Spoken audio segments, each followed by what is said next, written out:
mengatasi langit, biarlah yang bernafas memuji Dia.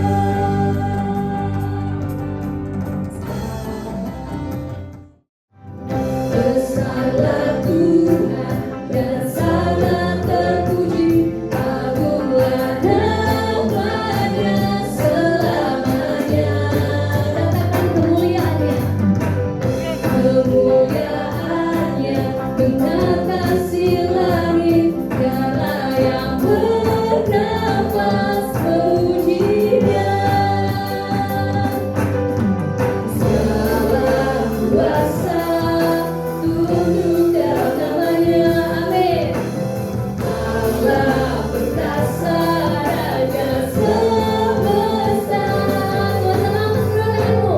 Kemuliaan hanya bagi Dia, Dia yang layak disembah, beri pujian bagi Yesus Sang Raja. Dia bertata untuk selamanya, surga bumi menyembah yang termulia. Ya Yesus Allah kita. Kemuliaan hanya bagi Dia, Dia yang layak disembah, beri pujian bagi Yesus Sang Raja. Dia bertata untuk selamanya, surga bumi menyembah yang termulia. Ya Yesus Allah kita. Katakan yang termulia, yang termulia. Ya Yesus Allah kita. Sekali lagi, yang termulia. Ya Yesus Allah kita.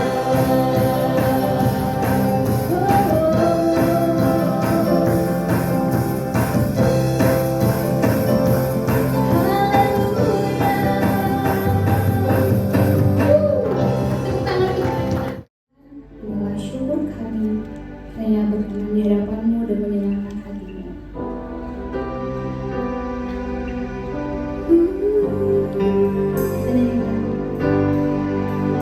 Yesus Tuhan, mulialah nama-Nya. Yesus Allahku, besar kasih-Nya.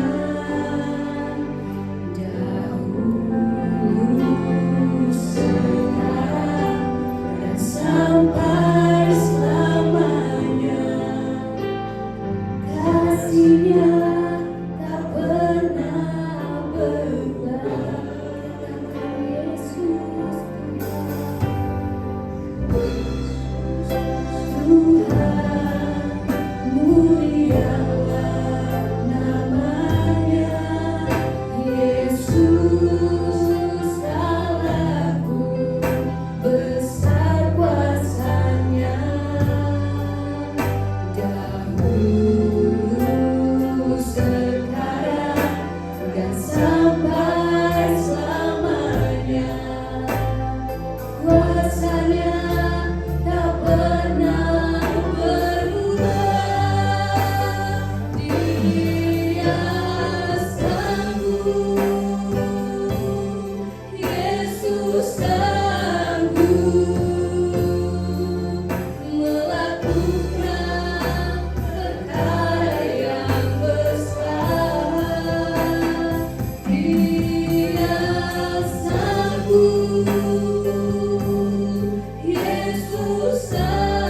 Memulihkan yang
rindu bersamamu selamanya.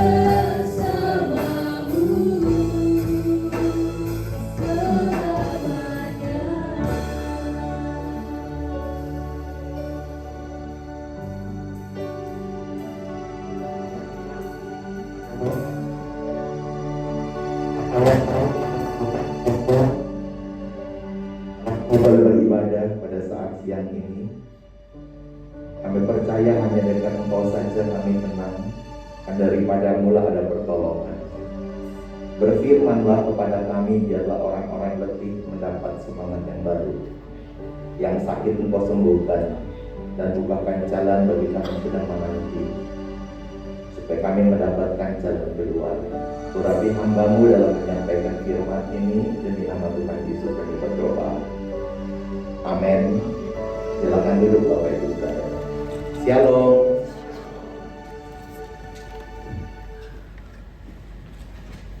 Mari bersama-sama kita mempersiapkan Alkitab yang menjadi bacaan firman Tuhan hari ini dari kitab Ibrani pasalnya yang ke-13.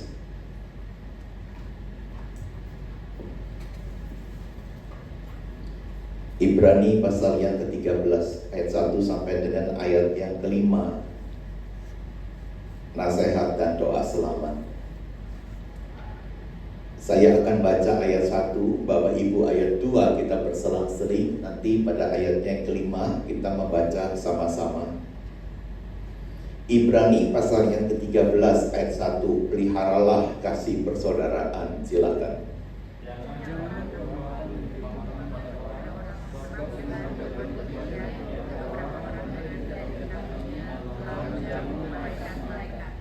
Ingatlah akan orang-orang hukuman, karena kamu sendiri juga adalah orang-orang hukuman. Dan ingatlah akan orang-orang yang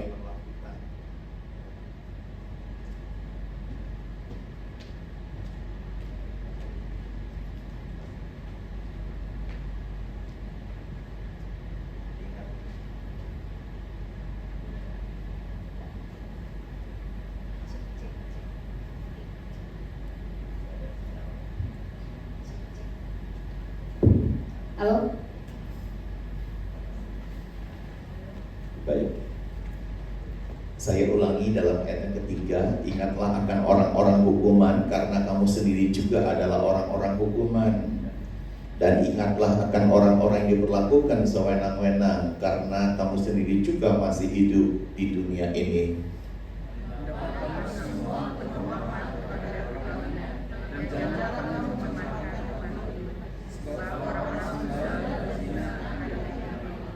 Bersama-sama, janganlah kamu menjadi hamba uang, dan cukupkanlah dirimu dengan apa yang ada padamu, karena Allah telah berfirman, aku sekali-kali tidak akan membiarkan engkau, dan aku sekali-kali tidak akan meninggalkan engkau. Amin. Yang berbahagia pada saat siang ini adalah membaca firman Tuhan, menyimpan baik-baik di dalam hati, dan yang melakukannya. Khotbah ini berjudul kasih persaudaraan, dan ini lebih diperuntukkan di ring 2, bukan ring 1. Ring 1 saya dengan istri dan anak-anak, itu keluarga inti, itu ring 1. Untuk ring 1 ada bahan khotbah sendiri, tapi ini adalah ring 2 di luar ring 1, yaitu hubungan kita dengan orang lain, teman, simpatisan, atau hanya sanak tapi dari pihak jauh. Ini termasuk persaudaraan. Seorang bijak yang bernama Quraisy Shihab berkata, walau mereka bukan saudara seiman, namun saudara dalam kemanusiaan. Jadi kita punya saudara, walaupun dia bukan seiman, tapi saudara dalam kemanusiaan. Sopir saya bekerja 15 tahun di tempat saya, bukan Kristen. Pengasuh anak ART juga bukan Kristen. Tim kebersihan di komplek kami, security juga bukan Kristen. Tapi karena mereka, maka pekerjaan-pekerjaan saya gak terlalu berat. Saya banyak dibantu oleh mereka. Mereka adalah saudara. dalam kemanusiaan. Khotbah tadi pagi Pastor Daniel Arif berkata, orang yang punya persaudaraan baik hidupnya pasti bahagia, pasti bahagia. Tapi kalau hidup kita dikelilingi oleh banyak musuh, awan katanya udah tersiksa. Selain kerja mesti sendiri, apa-apa tanggung sendiri. Tapi sakit di hati ini jauh lebih berat. Pendeta Gilbert Umendong berkata, dua hal yang berat di hidup kita. Itu pertama, gak bisa mengampuni. Kedua, gak bisa menerima kegagalan di masa lalu. Tapi kalau kehidupan kita dikelilingi oleh persaudaraan yang rukun, maka di mana kita ada, kita ketemu dengan saudara, kita bisa ketawa, kita bisa sharing. Itulah yang membuat hidup kita bahagia. Amin, saudara. Mari sama-sama kita akan melihat kasih persaudaraan. Dibuka dengan peliharalah kasih persaudaraan. Jadi kasih persaudaraan itu enggak jatuh dari langit, tapi betul-betul kita mesti bangun. Kalau kayak tanaman, kita mesti tanam. Dan dipelihara berarti mesti disirami sesuai kebutuhannya. Dengan apa? Disirami dengan doa-doa profetik supaya anak kita bisa bertumbuh menjadi anak yang takut akan Tuhan, supaya persahabatan kita dengan orang lain juga supaya langgeng sampai tua. Bahkan dalam renungan tadi pagi, seorang sahabat sampai menyerahkan ginjalnya satu untuk sahabatnya. Aduh. Dan waktu orang bertanya, kenapa kamu rela menyerahkan ginjalmu? Dia berkata, kami sejak kecil sudah bersahabat dengan dia 25 tahun.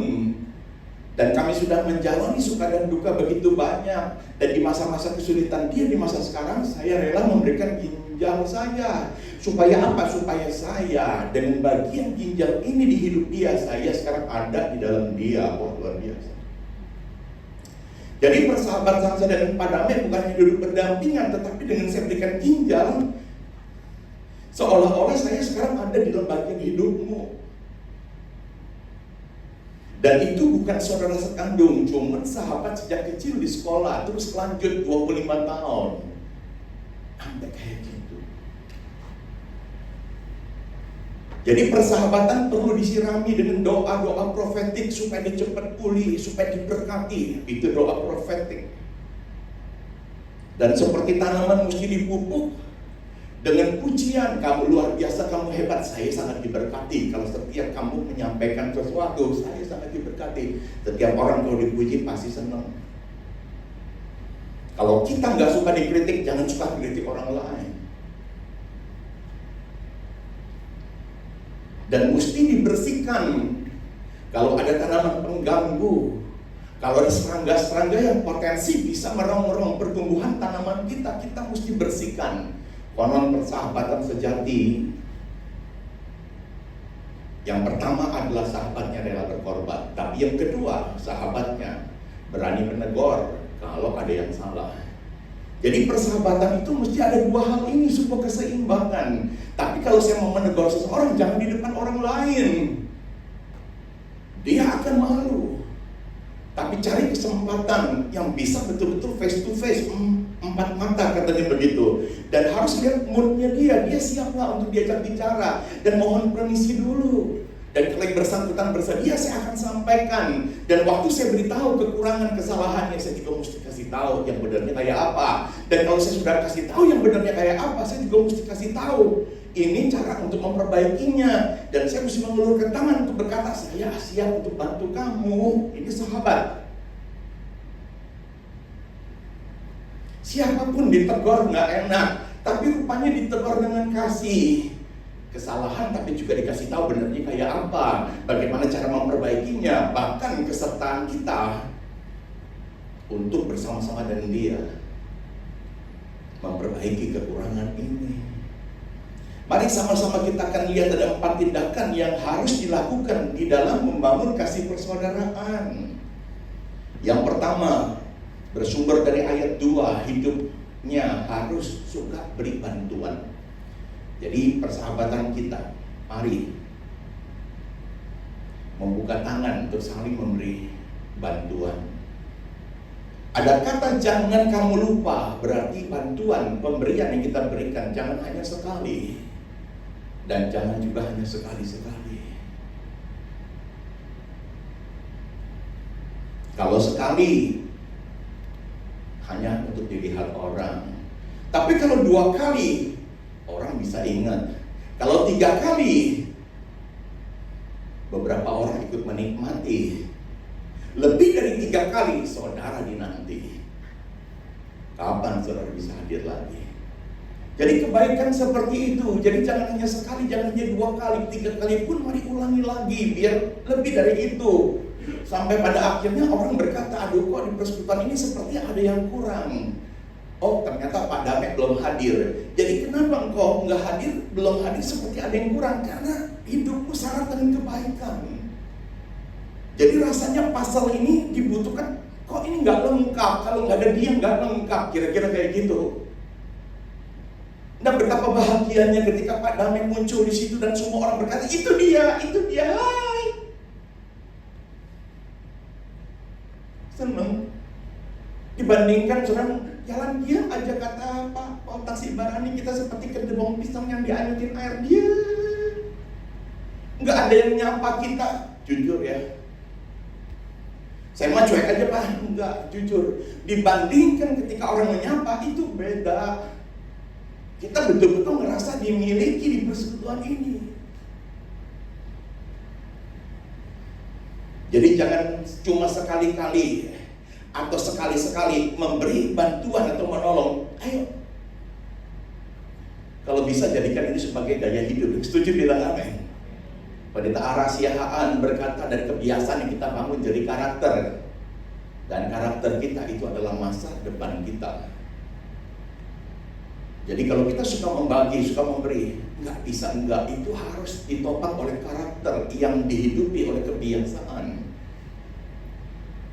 Kalau itu bukan karakter, kita bisa nyesel, kenapa tadi ngasih ya? Kok nggak ada ban-ban kamsianya, nggak terima kasih ya? Kenapa kayak gitu? Ya sekali lagi, karena kita nggak terlalu tulus memberinya.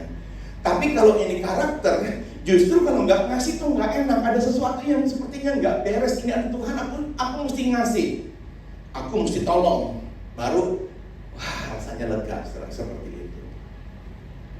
Hidupnya harus suka memberi bantuan. Berikutnya, memberi tumpangan. Jadi kalau kita menolong orang, memberi bantuan, jangan terlalu berlebihan, saudara.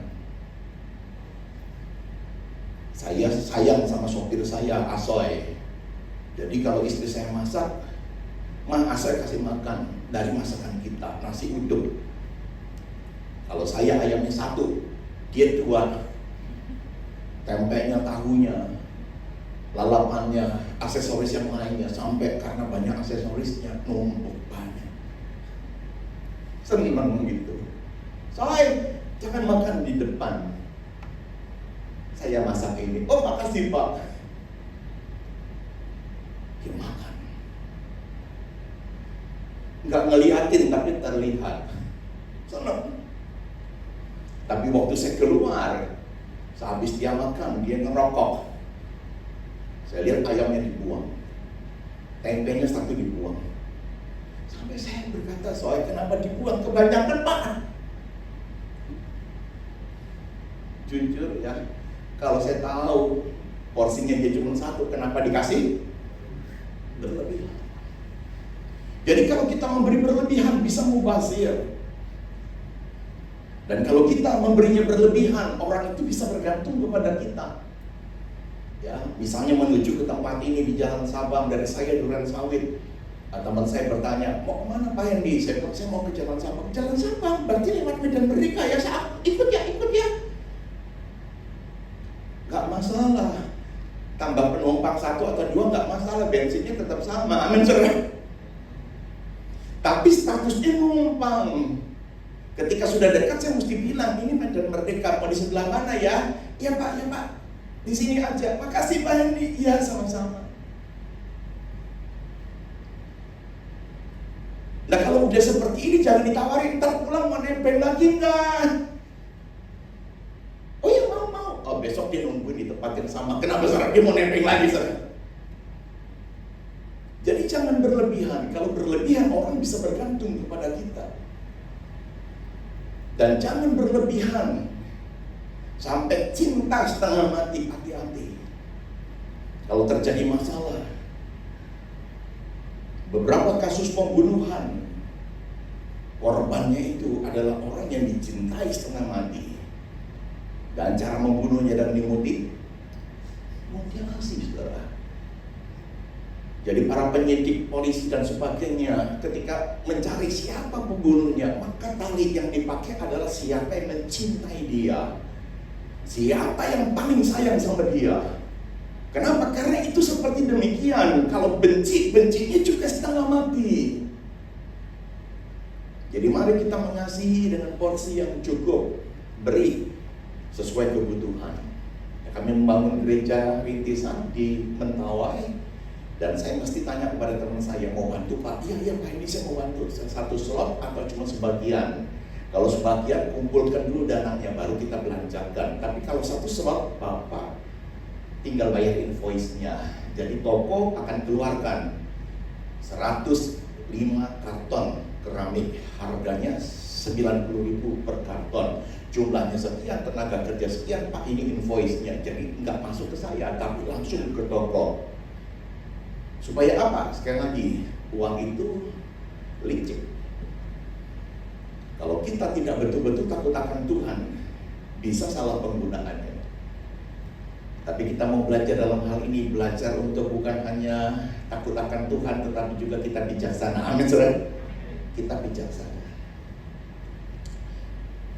Masih pada ayat yang kedua, sebab dengan berbuat demikian beberapa orang tanpa diketahuinya. Jadi jangan untuk dipuji ya, tadi saya sudah katakan ya, kalau itu sebuah karakter, walaupun nggak dibilang terima kasih ya, walaupun mungkin dia juga nggak jadi baik sama kita, nggak masalah. Yang penting bagian saya sudah lakukan. Amin, saudara. Pendeta Dr. Abin Militia hampir setiap hari mengirimkan quote, kata-kata yang baik sekali. Nah, satu pagi saya melihat, waduh, saya bilang ini bagus sekali. Tapi ini pepatah Arab, saudara. Saya pikir nggak apa-apa lah, pepatah dari mana juga, kalau itu baik, kenapa kita enggak petik yang baik. Nah, di pepatah Arab itu dikatakan, kasih makan anjing 3 hari berturut-turut, maka kamu akan diingat 3 tahun. Tapi kasih makan orang 3 tahun dan berhentilah 3 hari, maka engkau akan dilupakan kebaikanmu seumur hidup. Saya merenung, ya bukan salah sih, tapi ada benernya juga seperti itu. Tapi juga bukan berarti kita manusia lebih rendah dari anjing, bukan. Tapi artinya kebaikan manusia sangat mudah dilupakan, saudara. Tapi kalau kita melakukannya dengan tulus, dilupakan pun nggak apa-apa. Amin, saudara. Gak dibalas juga nggak apa-apa. Kenapa? Karena itu memang kerinduan kita untuk berbuat kasih seperti yang Yesus beri buat saya. Saya juga ingin menjadi penyalur. Nah, ini yang kita perlu bangun, saudara. Dan masih dalam ayat yang kedua, telah menjamu malaikat-malaikat. Jadi pastikan kita nggak akan rugi. Ya, apa yang kita tabur nggak mesti kita tuai di tempat yang sama, tapi di tempat lain di mana kita nggak menabur, kita bisa menuai. Amin. Ya, seorang pendeta dia cerita, Pak, saya sampai tersentuh. Dia bilang, saya akan membiayai beberapa anak yang yatim piatu di gereja. Satu waktu saya dan istri makan di pinggiran jalan seafood begitu. Tiba-tiba ada suami istrinya sedang hamil, dan hamba Tuhan dengan istrinya berkenalan, saudara. Kemudian terjadilah pembicaraan. Dan kemudian hamba Tuhan ini berkata, ya saya akan doakan supaya lahirnya nanti lancar. Dan dia melihat suami istri ini naik sepeda motor, bukan orang yang berada. Pada waktu selesai makan, dia minta billingnya, bonnya. Ya, kasir berkata, udah dibayarin. hamba Tuhan ini makan naik mobil suami istri, ketemu sama pasangan yang sedang hamil cuma naik motor. Sampai dia bilang, Pak Hendy, kalau aku diberkati dengan orang yang lebih berada, ya mungkin senang aja. Tapi ini bukan mengecilkan, tapi Tuhan sampai gerakin orang itu membayarin saya. Mungkin dia lebih butuh dari saya, tapi lagi sekali hamba Tuhan ini sudah menabur, membiayai anak-anak yatim. Maka gak heran kalau Tuhan juga pelihara dia di tempat lain. Amin, saudara. Di tempat lain.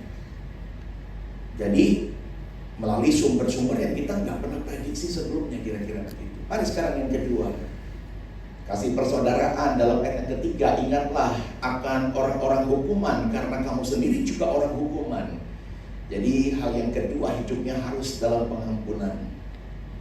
Ya, orang yang mengampuni berarti dia sayang pada dirinya sendiri.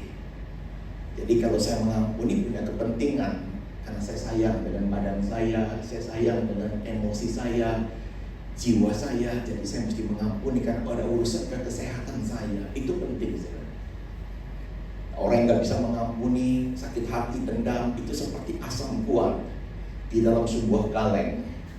Dan kalau saudara gak selesaikan cepat atau lambat, asam kuat itu akan membuat korosi kaleng tempatnya dan bisa membuat bolong. Kehidupan Kristen kita, ya gak salah, kita suka ibadah, kita aktif melayani, kita punya mezbah doa pribadi. Cuma satu, kita gak bisa mengampuni, hati-hati. Satu waktu kita akan lihat seperti kaleng bisa jebol. Dan jebol dalam arti apa? Jebol dalam arti kita tiba-tiba kena penyakit yang sangat akut. Jebol karena apa? Kita tiba-tiba mengalami suatu masalah yang besar. Mungkin dalam pekerjaan, ya, atau dalam hal sifatnya mungkin perjalanan kita mengalami kegagalan. Ya, keponakan saya dulu kerja di grup Sinarmas. Dia benci sekali sama mamanya. Kena batuk pilek, gak sembuh-sembuh. Dia tanya saya, "Ku, ini gimana sih, Ku? Udah antibiotik, ganti lagi antibiotik, udah sampai ke dokter ini, bayarnya mahal, Ku. Kok gak sembuh-sembuh?" Saya bilang, "Cek, ada masalah gak di sini? Kalau kamu ada masalah yang kamu belum bisa ampuni," saya bilang, "itu gak sembuh-sembuh." Nah, kemudian dia doa, didapatkan sesuatu, dan dia bilang, "Iya sih, mama nih belum bisa ngampunin." Saya bilang, "Yuk, ujilah aku," kata firman Tuhan. Ya, mau gak? Aku bantuin kita berdoa, dan kamu melepas pengampunan, doakan mama. Dan habis melepas pengampunan, doakan mama, kamu angkat telepon, ngomong sama mama, minta maaf. Dia bilang, "Ya udah deh, Bu, walaupun itu susah." Ya oke, kalau gitu kita doa. Setelah selesai, dan kemudian dia telepon ke mamanya, dan dia nangis. Dia berkata, "Mama, aku benci mama, udah 2 tahun saya nggak telepon ke mama, saya sakit hati dan lalala. Hari ini semua minta ampun." Mamanya dari ujung telepon bilang, "Matanya jadi anak yang keras hati." Ya, jadi memang salah anak ini, saudara. Dan apa yang terjadi? Anak ini kan punya grup keluarga. Dia bersaksi, dia bilang, "Habis minta ampun sama mama, bapilnya berhenti." Jadi ada penyakit-penyakit yang disebabkan sebuah kesalahan, dosa, dan itu mesti diselesaikan. Salah satunya pengampunan. Nah, kita bisa mengampuni jika kita ingat yang baik, bukan yang jahatnya. Kita bisa mengampuni karena kita sadar kita juga ada dosa. Dan kita bisa mengampuni karena pengampunan itu adalah sebuah taburan yang kita akan tuai di kemudian hari. Jadi kalau kita mudah mengampuni orang, memaafkan orang, satu ketika kita juga bisa salah. Yang setuju bilang amin. Dan kalau kita bisa salah, saudara, orang lain juga akan begitu mudah untuk berkata, "Udahlah Pak Hendy, jangan dipikirin seperti itu." Di Kelapa Gading ada gembala sidang yang diberkati, ya, kehidupannya secara ekonomi. Dia kerja di grupnya Mbak Tutut, saudara. Jadi wajar kalau dia parkir beda sendiri mobilnya Jaguar, saudara. Tapi hari itu dia bersaksi ketika saya selesai khotbah. Dia berkata, "Minggu lalu ketika saya akan pulang, U-turn di depan Moai, tiba-tiba Daihatsu Xenia dengan kasar menyalip dan menggores bemper depannya. Waduh, langsung dia berhenti dan dia turun, dia melihat, dan mobil Xenia itu juga turun, saudara. Masih berdasi, masih pakai kemeja tangan panjang, jadi kurang lebih mungkin sama lah, baru pulang ibadah, saudara. Aduh om, sorry om, saya salah, maafin saya om. Waduh saudara, jaguar saudara kalau ke bengkel mahal sekali. Tapi gembala sidang ini berkata, ya udah nggak apa-apa, udah nggak apa-apa, masuk. Ini beneran, iya nggak apa-apa. Di belakang memang orang antri banyak saudara, ya udah nggak apa-apa. Saya percaya ini nggak gampang saudara. Ya kalau Xenia lawan Xenia ya mungkin, ini lawan jaguar saudara. Dan gembala ini berkata, selang 2 hari sopir saya itu nggak masuk, jadi ke kantor saya drive sendiri. Biasa orang di drive-in sama orang lain, lama nggak bawa mobil, ketika bawa kadang-kadang saudara perlu penyesuaian. Dan waktu dia pulang dari arah Coca-Cola menuju ke Kelapa Gading, entah gimana saudara, dia menabrak sepeda motor. Dan sepeda motor ini sampai orangnya lepas dari kendali tempat duduknya saudara. Dan motornya pun terpisah. Waduh saudara, Jakarta ini kalau ada kejadian seperti itu orang langsung berhubung. Dan dari lawan jalan pun orang berhenti. Kenapa? Mau nonton saudara. Apalagi secara minoritas, minta maaf, dia Chinese, mobilnya mewah saudara. Wah, ngeri deh. Saya ngalamin sendiri. Ya pengadilan massa kalau terjadi itu bisa membuat kita mati di jalan saudara. Waduh, dia udah ketakutan saudara. Bisa apa? Ya berdoa, Tuhan tolong saya, bantu saya dalam kesulitan. Dan dia menghampiri si korban, Pak minta maaf ya Pak ya. Dan korban ini dibantu berdiri, langsung bilang, Pak cepat masuk ke mobil. Udah terus jalan, ini bahaya tempat ini. Tapi kamu enggak, saya nggak apa-apa, motor kamu juga nggak apa-apa. Cepat Pak, tinggalkan tempat ini. Oh gitu ya Pak, iya cepat. Dan dia masuk ke mobilnya, orang ini bantu untuk kasih jalan. Dan dia langsung belok ke gereja, kalau nggak salah gereja Toraja di samping itu. Dan orang-orang berkerumun, itu nggak apa-apa, saya nggak apa-apa, itu masih saudara. Lanjut. Jadi perbuatan baik ketika mengampuni ada sebuah taburan, dan besok lusa jika kita mengalami hal yang serupa, itu giliran kita menuai. Dan ingat, tanpa pengampunan Bapa di surga juga nggak bisa ngampunin. Pak, saya menaikkan doa Bapa kami, kan ada tuh. Dan ampunilah kesalahan kami seperti Engkau mengampuni saya. Tuhan bilang kamu belum bisa ngampunin. Ini nggak berlaku. Mari sekarang yang ketiga, dalam ayat yang keempat, hidupnya harus hormati perkawinan, saudara. Maka hal ini kita juga mesti belajar untuk berjaga-jaga. Jangan sampai ada orang ketiga dalam perkawinan. Almarhum Pendeta Markus Tan ketika anaknya diberikan kesempatan saya untuk melayani BPM-nya, Bina Pranika, Pendeta Markus Tan berkata, ingat ya papi kasih pesan sama kalian. Dan saya mendengar sebagai mentor yang ikut bantu di BPM. Papanya berkata, ingat ya, jika sudah berumah tangga, jarum jatuh, biarlah hanya kalian yang mendengar. Jarum berapa sih ukurannya, berapa sih beratnya, seperti apa sih bunyinya kalau jatuh, nyaris hampir nggak bunyi. Jadi gembala sidang ini seperti juga mendidik saya, mengingatkan saya kalau udah berumah tangga, kles-kles, masalah-masalah yang terjadi jangan diekspos keluar. Jangan sebentar-sebentar telepon mama, jangan sebentar-sebentar telepon temen, jangan. Atas pilihan yang kita udah putuskan jadi pasangan kita, itu resiko. Dan kita mesti pecahkan berdua masalah itu. Kita udah telepon mama ikut nangis atas kesulitan kita. Mama juga ikut benci pasangan kita karena kita jelek-jelekin. Namanya rumah tangga. Sejam kemudian kita udah damai sama pasangan kita. Orang tua masih berpikir, orang tua masih sedih. Nah, bukankah kita jahat? Masalah kita ceritakan pemulihan, kita nggak bilang mama aku udah baik. Enggak. Jadi jangan sampai ada orang ketiga di dalam perkawinan. Dengarkan ayat-ayat firman Tuhan. 2 Korintus pasalnya yang ke-6 ayat 14, janganlah kamu merupakan pasangan yang tidak seimbang dengan orang-orang yang tak percaya. Sebab persamaan apakah terdapat antara kebenaran dan kedurhakaan? Atau bagaimanakah terang dapat bersatu dengan gelap? Jadi berkenaan dengan hormati perkawinan, mulai dulu memilih pacaran yang seimbang. Jadi calon pasangan itu harus seimbang. Jangan sembarangan. Yang setuju bilang amin. Ya, jadi nggak cukup hanya sama-sama Kristen, Pak. Ya, dulu pada waktu Abraham ingin punya mantu, dia minta tolong sama kepala rumahnya Eliezer.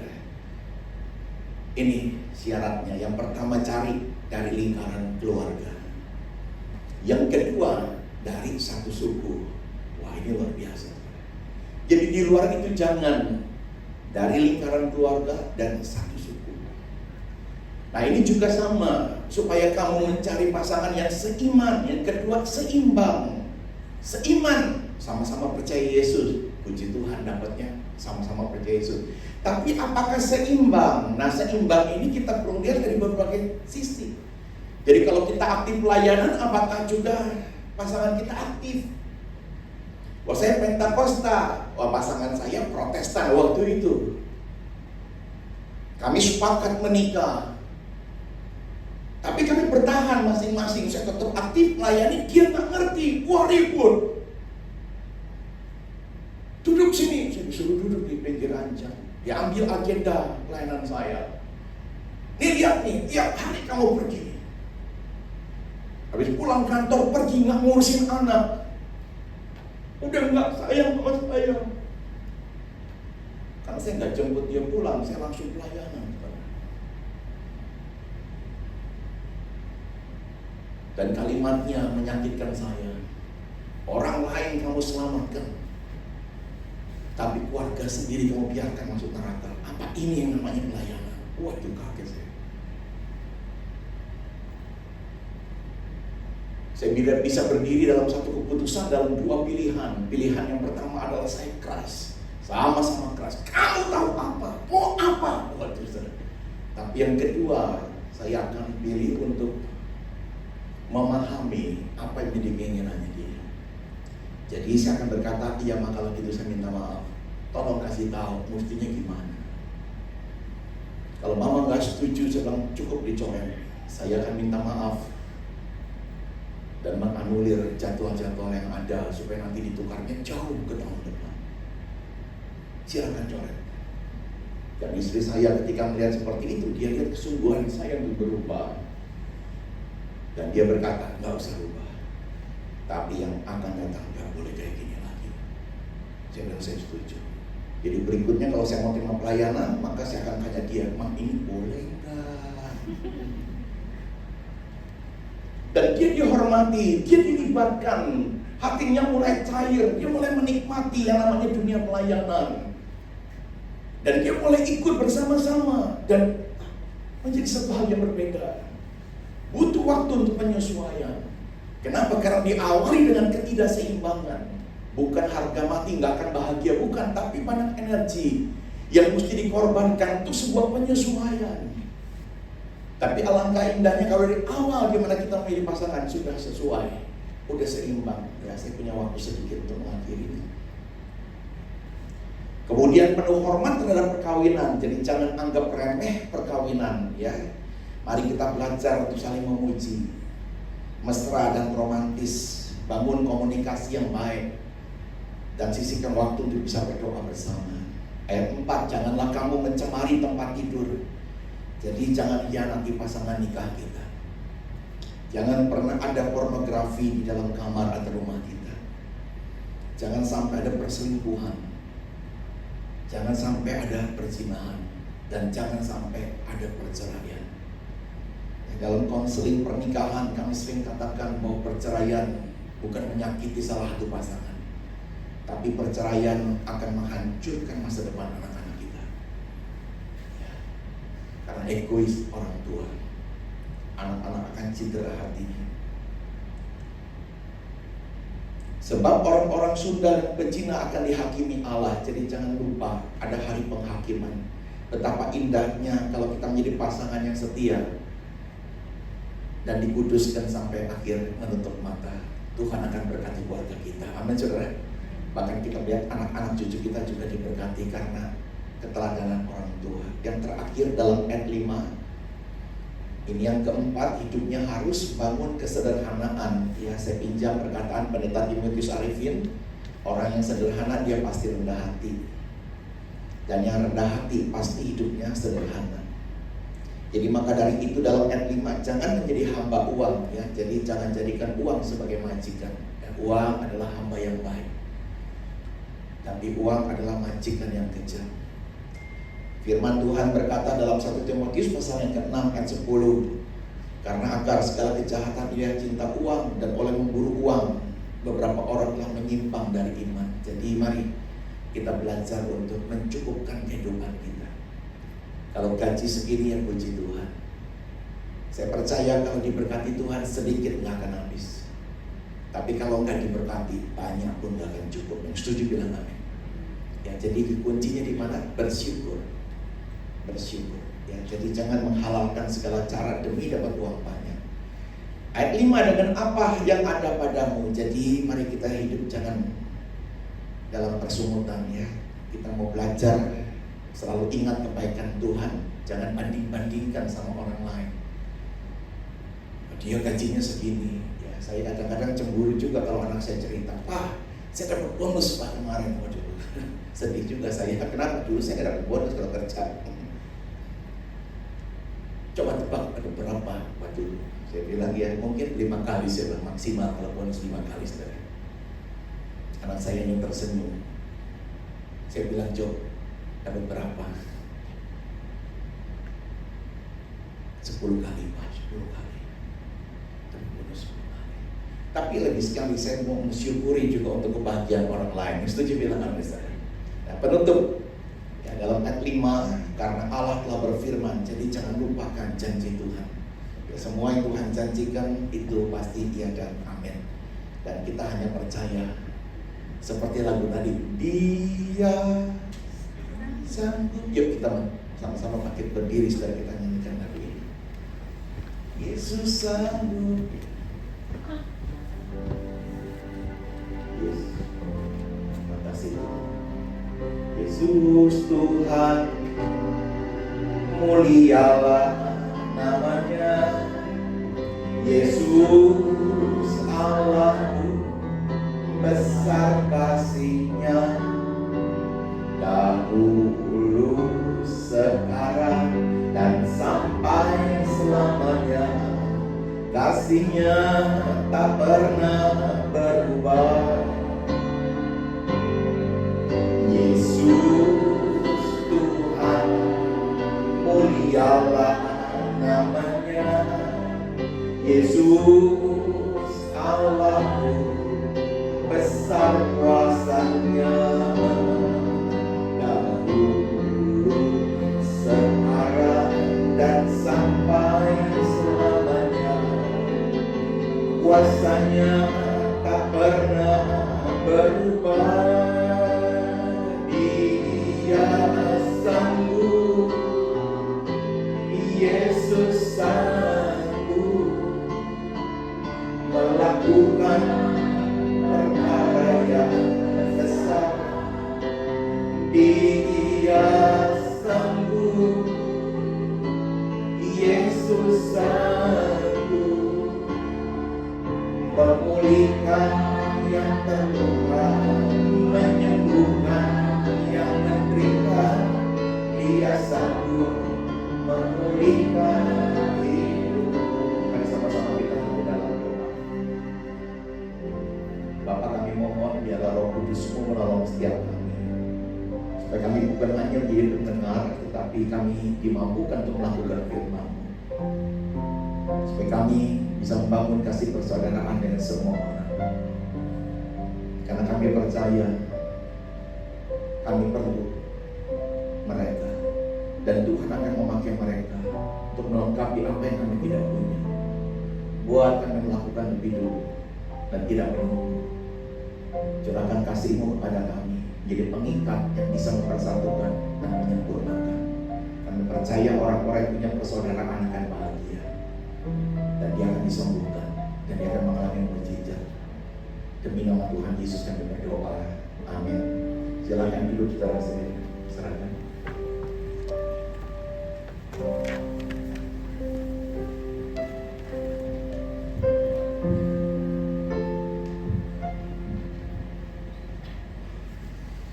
Mari teman-teman kita bersatu dalam doa syafaat.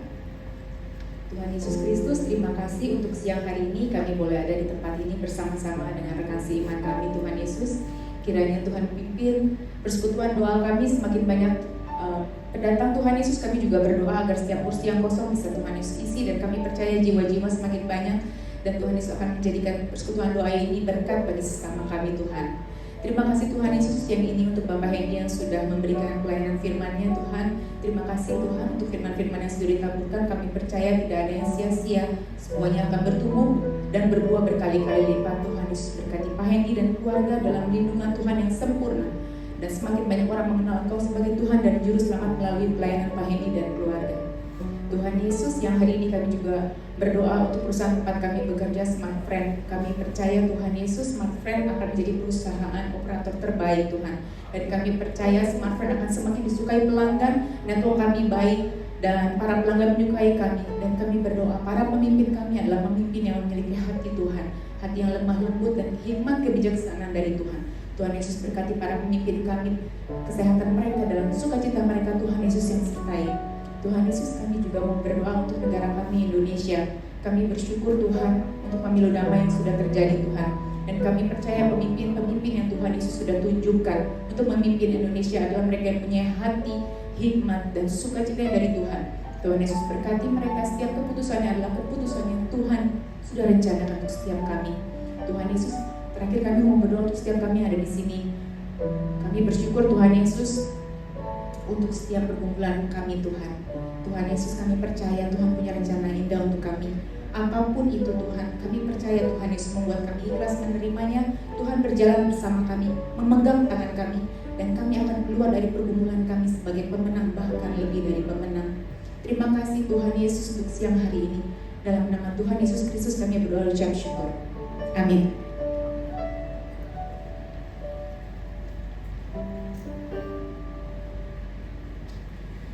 Bapak Ibu Saudara, sama-sama kita mau bangkit berdiri.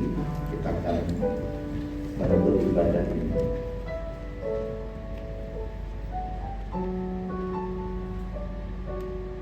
Bapa, kami percaya bahwa setiap kami yang sudah mengikuti ibadah ini dari awal sampai akhir, bahwa semua persekutuan kami dengan Tuhan tidak akan sia-sia.